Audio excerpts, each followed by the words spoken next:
प्रिय भाई और बहनों, आज का शुभ संदेश के लिए आप सभी को हम स्वागत करते हैं। खूबसूरत है ये वादियाँ,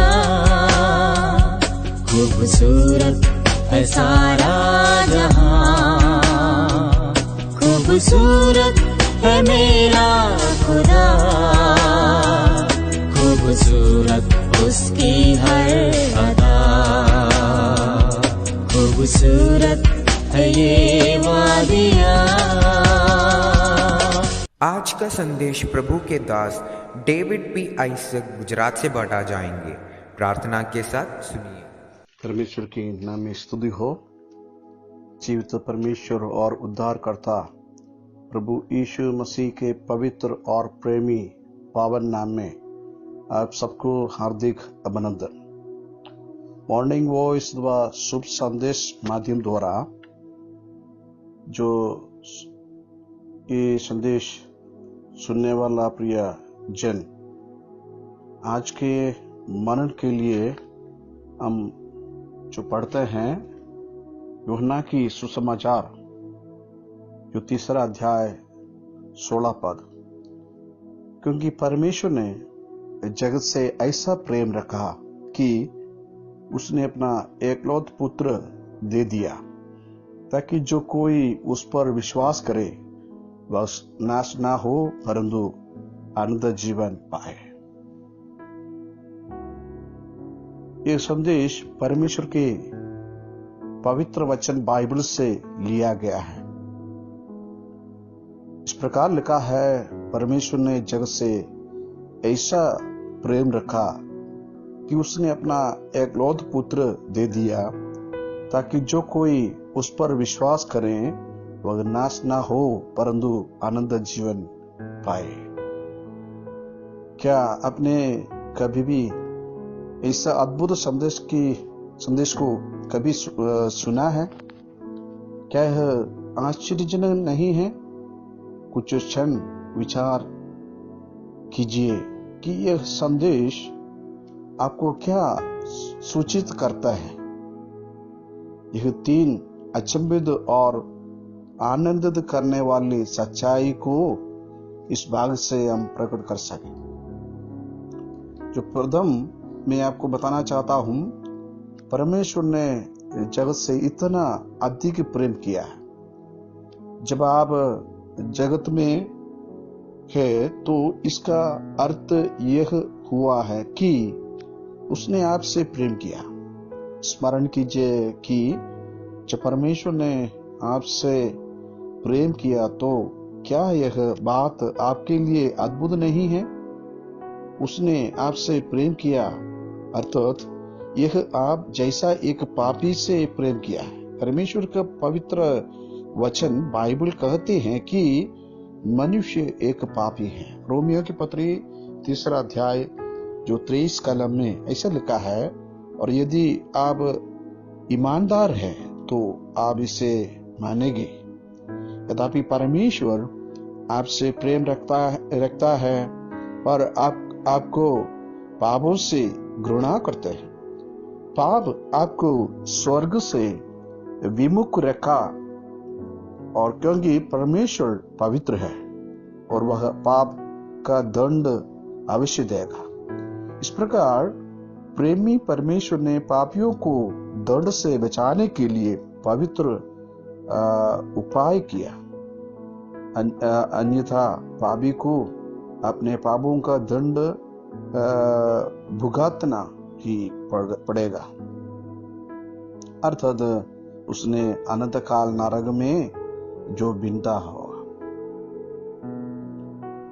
जो द्वितीय बात मैं आपको कहना चाहता हूं, महान सच्चाई ये है कि उसने अपना एकलौत पुत्र दे दिया। ये बयान आपको बताता है कि परमेश्वर ने आपसे अधिक प्रेम किया।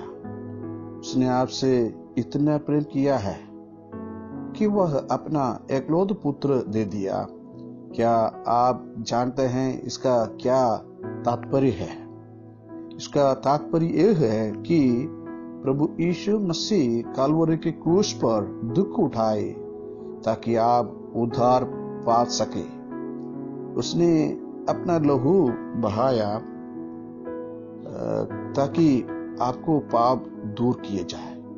वह आपको पापों के लिए प्राण दिया ताकि आप हमेशा हमेशा के लिए स्वर्ग में रह सके।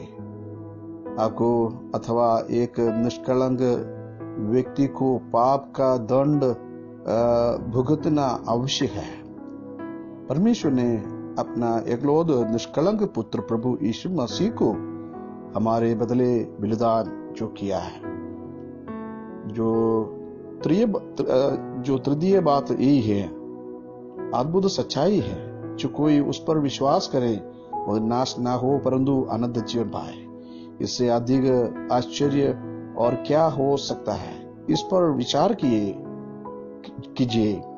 परमेश्वर उन्हें अनंत जीवन देता है। जो प्रभु यीशु मसीह पर विश्वास करते हैं, उद्धारकर्ता ने उद्धार का कार्य पूर्ण किया है। अर्थात प्रभु यीशु मसीह क्रूस पर मारे गए, दफनाए गए और तीसरा दिन जीवित हुआ और वह आज भी स्वर्ग में विराजमान है। अब आपका कर्तव्य है कि आप प्रभु यीशु मसीह पर विश्वास करें और स्वीकार करें कि आप पापी हैं। इस बात पर विश्वास कीजिए कि यीशु मसीह आपको उद्धार देने चाहते हैं। यह आपको उद्धार की पूर्ति करने के लिए वे सामर्थ्य है।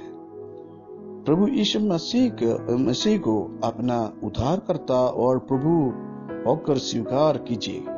ये संदेश में अपने कहना चाहता था, अब आपको निर्णय लेना है कि आप प्रभु यीशु मसीह को अपना जीवन में उद्धारकर्ता और प्रभु होकर स्वीकार करें या नहीं। नम्रता के साथ उसके सम्मुख झुकेंगे या घमंड करते हुए उससे मुंह मोड़ेंगे। और मैं इस संसार में आपसे कभी न मिल पाऊंगा, पर अवश्य है कि मैं स्वर्ग में अवश्य मिलूंगा।